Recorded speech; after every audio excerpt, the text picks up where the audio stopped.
Hi everyone. So we're here at the end of February. A couple more weeks. We're getting the cover off the boat and getting hopefully get the season underway.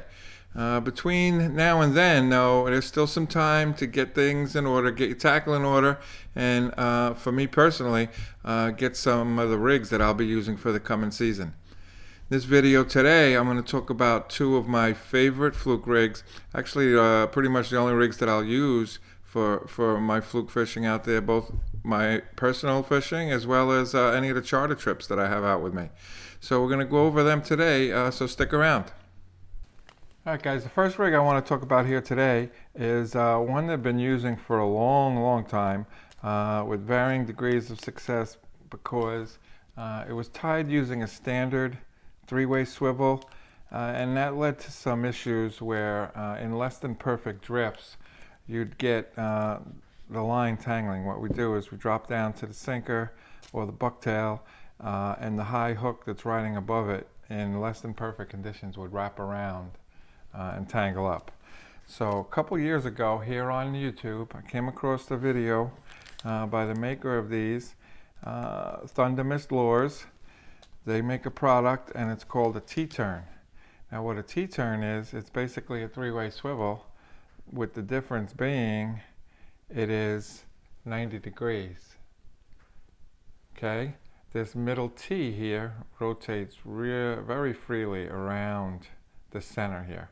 So one leg will be, obviously your fishing line will attach to that. The bottom leg will have about a 1 foot drop of mono down to a snap that the bucktail will connect to, and off the T we'll have about a 2 foot length of mono to a snelled hook. So let's take a look at how we make this rig real quick. Here I have these particular hooks here are Gamakatsu bait holders, size 4.0. I like the 4.0 nice and strong. The bait holder having that slash in the back of the hook. And this hook has been snelled. I'm using 50-pound test just for the video here. This hook has been snelled 50-pound mono and about a 2 foot length. That will attach to this portion of the T-turn here, the part that sticks out at 90 degrees. So that'll go on here with just a simple clinch knot.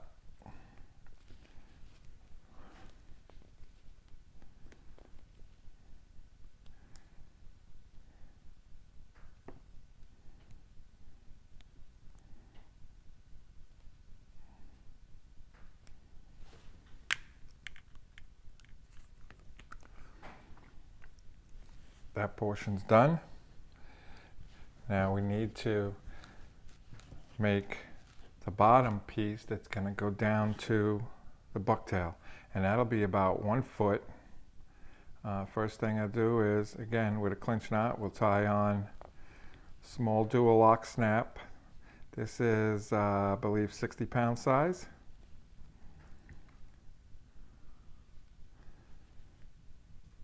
Just makes it easier when you're fishing with the bucktails. As the tide speeds up or slows down, you can change out to a heavier, lighter bucktail. Pull that down. Now this particular piece is going to go on the bottom here. The bottom eye, again with a clinch knot, 50 pounds, so I only take 3 turns around here, otherwise it doesn't sit down very good.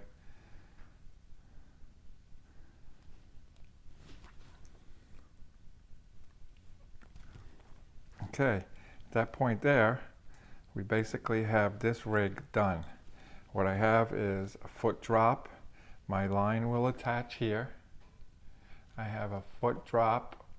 My bucktail will attach here. And 2 foot run out to the snelled hook. Snelled hook, we're going to use Berkley Gulp Alive. I love these swimming mullets in 4-inch size. I use the white, and I also use this chartreuse color. This chartreuse color is great here in the Great South Bay. We get some stained water in the summer, and this color really shows up well. I love that color. But the chartreuse isn't open. The white one is.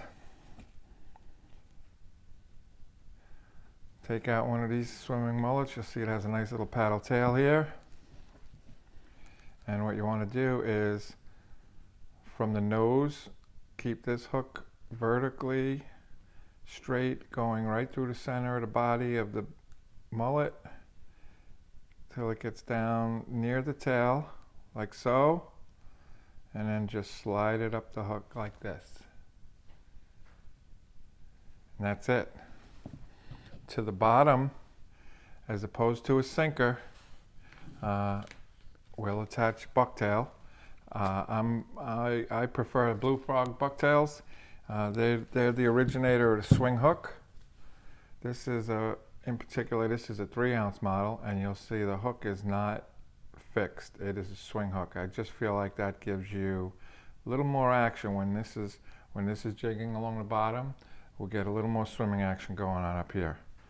So that's going to go on to that leg that we tied the dual lock snap onto. That goes on there, and he gets a gulp as well. We'll clear the hairs out of the way. Gulp goes on, same way. Vertical, right down the center. Right down the center, making sure it's straight. If it's not straight here, this bait won't swim right. It'll be spinning around. And that's it. You'll see that paddle tail as this is jigging along. We have a nice paddle tail for some swimming action. And you can see this is very free to swim about in the current. Just adds a little bit more action to it. This next rig I picked up from one of the local fishing boards on northeast.com. There's a fella on there, his name is Pete. He's one of the moderators on the discussion forum. He's a fluke fishing professor. He came up with this rig. He's actually a professor on a whole bunch of other species, but with fluke, he's a scientist with them. So he came up with this rig that's a real departure from traditional fluke rigs that I've ever used. And I've tried it out, and it's really works well. It's unbelievable. So he's had if you go over to the website northeast.com, he's got a thread on how to build this and fish with it, and put some pictures of the results. I think the thread goes back to like 2007 when he first put it up there. So it's been around for a while. So what it involves is a length of mono. Again, this is 50 pounds just for the video, with a dropper loop tied in. Below the dropper loop, about 14 inches or so, you're going to tie in a snap. This will hold either your sinker, or I prefer to fish bucktails on the bottom here as well, just like the other one. So we'll just tie this on here with our standard clinch knot.